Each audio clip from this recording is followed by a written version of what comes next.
भगवान आगे बढ़े, यमुना पर पहुंची तो कालिया नाम का नाग पानी को गंदा कर रहा, यमुना को विषैला कर दिया। भगवान ने वहां गेंद बल्ले का खेल खेला और यमुना जी में गेंद को बहा दिया।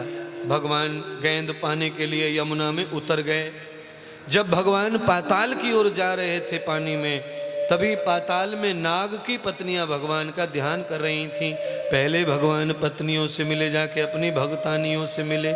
फिर भगतानियों ने कहा यहाँ से जल्दी वापस चले जाओ, हमारा पति अच्छा नहीं है, वो दुर्जन है, वो किसी बालक को देखे न बालक के बाप को देखे वो डस लेता है। भगवान कहते हैं हम चले जाएंगे, पर हम गेंद लेने आए, तुम्हारे घर हमारी गेंद आई है, लेंगे चले जाएंगे। भगवान ने गेंद पर हाथ मारा, जैसे गेंद के हाथ मारते, गेंद हाथ में लेते, नाग जोर से फुसकार मार के भगवान के शरीर को नीला जहर से कर देता है। भगवान का शरीर नीला पड़ गया। अब तो भगवान बड़े परेशान, मेरे ऊपर इसका रंग चढ़ गया। भगवान अपने स्वरूप में आ गए। प्रभु ने चतुरूप रूप धारण कर लिया। और जब भगवान ने विष्णु का रूप धारण किया, तब भगवान ने नाग को कहा, मूर्ख, मैं तेरी सैया बनाकर सोता हूं, तू भूल गया मैं कौन हूं? अरे मैं विष्णु हूं। भगवान ने अपने हाथ से उंगली निकालकर नाक में फंसा दी, उसका सारा जहर उगल दिया और कहा, अगर प्राण चाहिए तो मुझे पृथ्वी पर लेके चल और अपने परिवार के साथ में विंध्याचल पर्वत पे चला जा, जहाँ कोई पानी पीने वाला जीव न आए न जाए।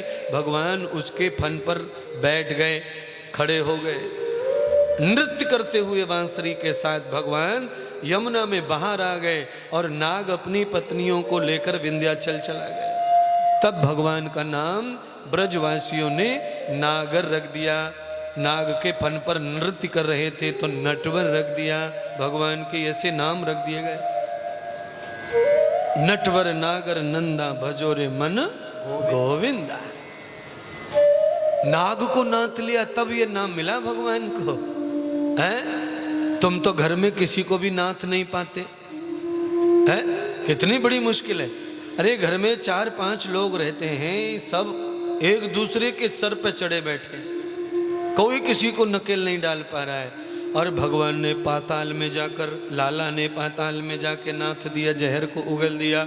यद चरण विंदौ तद मेद मूलम, यद मस्तिकानाम तद योग बुद्धिम। भगवान के चरण आज उस दुष्ट की बुद्धि पर, सिर पर पड़े तो बुद्धि का जहर निकल गया और बुद्धि पवित्र हो गई, सात्विक हो गई, अदित हो गई।